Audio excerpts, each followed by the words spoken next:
Hey guys, Sean here. Welcome to the F1 Word and to a roundup of some of the news stories from the world of Formula 1 over the last week.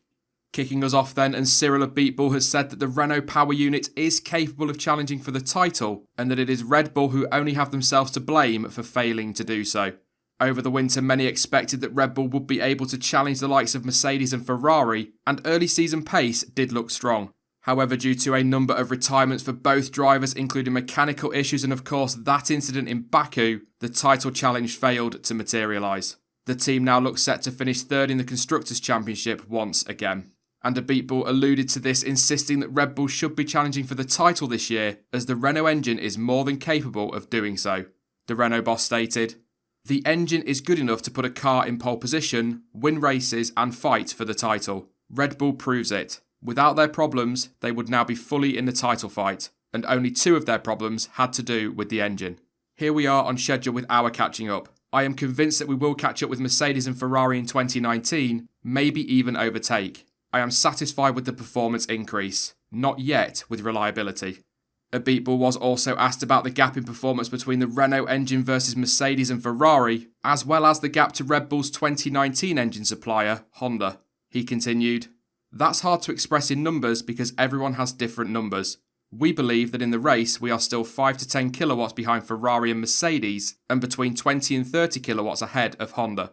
It's a bit harder to quantify in qualifying. The chassis plays too big a role, and with Red Bull the comparison is unfair because they lag behind in fuel development compared to us."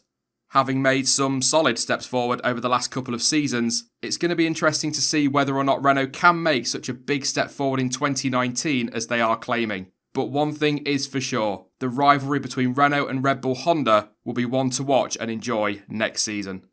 Liberty Media's Chase Carey has said that Formula One's move to pay TV is the reason behind the sport's decline in viewership.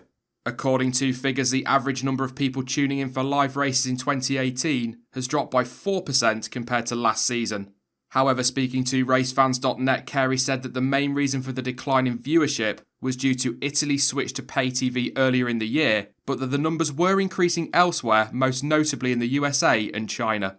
He stated, "That is largely due to our move from free to pay television in Italy. Excluding Italy, our television viewership is up 3% year on year, and our Saturday viewership for qualifying is up even more. Where viewing figures are showing particularly strong uplifts, fans reacted positively to our enhancements in cameras, sounds, graphics, and other elements in our broadcast, and we have more to come. 69% of our fans say F1 TV coverage has improved, while just 13% say it's worse." Earlier this season, the sport launched its first ever streaming platform, F1 TV of course, but it has had its problems. Carey addressed this and added that F1 TV will see a full launch in 2019 as they seek to fix the current issues. And in 2019, the UK will see all live F1 coverage move to Sky exclusively, with just highlights and the British Grand Prix available on free-to-air platforms, although this will likely still be on one of Sky's other channels. We did give our views on this during last Sunday's live stream, which, if you missed it, you can watch by clicking the card on screen. Pirelli's Formula 1 boss Mario Isola has said that should F1 ever decide to allow the return of multiple tyre manufacturers to the sport, Pirelli would be ready to take them on. Back in 2011, Pirelli became the sport's sole tyre supplier, taking over from Bridgestone. However, many fans have expressed a desire to see the return of the tyre war to help spice up the racing and add another tactical element and variable to race weekends. However, despite insisting that Pirelli would be ready to take on another supplier, Isola stressed that F1 is still likely to stick with a sole tyre manufacturer, as that helps to drive the increasing costs down in the sport. He stated, "If they decide to come back to this situation, as we said in the past, we are ready to face also this new challenge. It is a new challenge because if you are a sole supplier, you have some targets. You supply the same tyres to everybody, so you can have a tyre with high degradation with different targets. The direction of Formula 1 is still to have one supplier. Obviously that is changing quickly, but the single supplier is saving money for everybody. If you introduce again what they call the tyre war, you have to consider that in the past it was necessary to have additional test sessions, and obviously this means additional costs. If they want to reduce the cost, this is probably not the right direction." The last time Formula 1 had multiple tyre manufacturers was back in 2006, when Bridgestone and Michelin went head-to-head for the 6th consecutive season. Charles Leclerc believes that Sauber's progress over the course of 2018 has been exaggerated by his early season struggles, but insists that the team has still made big progress this year. Leclerc has been one of the standout performers so far this season, but the youngster and the team struggled for form during the first few races of the year. However, despite a difficult start, both Leclerc and teammate Ericsson have impressed, with the former enjoying a string of Q2 appearances, racking up a total of 13 points along the way, with his teammate grabbing 5 points and also making it into Q2 a number of times himself. And speaking to Autosport, Leclerc said, "I think we made it look bigger than it was, even though it's huge. At the first race I was just not driving well, so obviously the performance was less good than it should have been because of me. Then, from Baku until now, the progress that we see is mostly because of the car and because we progress with the car. So this is definitely still a big step. We are now very close to Q3 in the last few Grand Prix, which is a very positive sign and it gives a lot of motivation to the whole team." Following an impressive debut season, Charles Leclerc has been heavily linked with a seat at Ferrari for 2019, although some recent reports are claiming that Kimi Raikkonen will remain with the Scuderia for at least one more season. But nothing official has been confirmed at time of recording. But let's use all of this as inspiration for this week's question, or questions if you like. Do you think Charles Leclerc deserves a seat at the Scuderia for 2019? And what do you make of Sauber's progress over the course of 2018? Let me know your thoughts in the comment section down below. And finally, Kevin Magnussen says that Formula 1 is finally fun for him after enduring what he described as a pretty horrific start to his Formula 1 career with McLaren and Renault.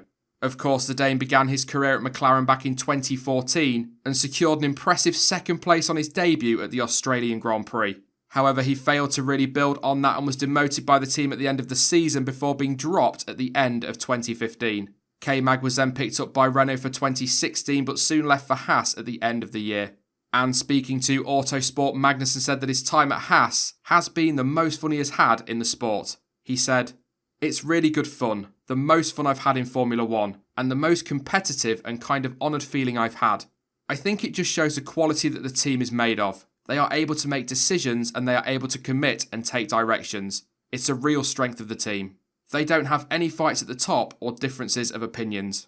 With me, they agreed that I was the kind of driver they would like to commit to, and they went ahead and did it. It was a very unstable beginning to my Formula 1 career. I had great momentum before I got to Formula 1, and I lost it once I arrived. The team that I got there with was very unstable and the management were fighting." K-Mag was also pressed about his F1 future and whether or not he would sign an extension with Haas into 2019, to which he briefly said, "I don't think there's any rush. I don't think it will take too long. It's not something I'm stressed about." Kevin Magnussen has been another standout performer this year and has scored at 7 out of the opening 12 races, picking up a total of 45 points and sits an impressive 8th in the Drivers' Championship. That is it then for this week's news roundup. Don't forget to let me know your thoughts in the comments section on Charles Leclerc and Sauber, and also your views on any of the stories featured in this video.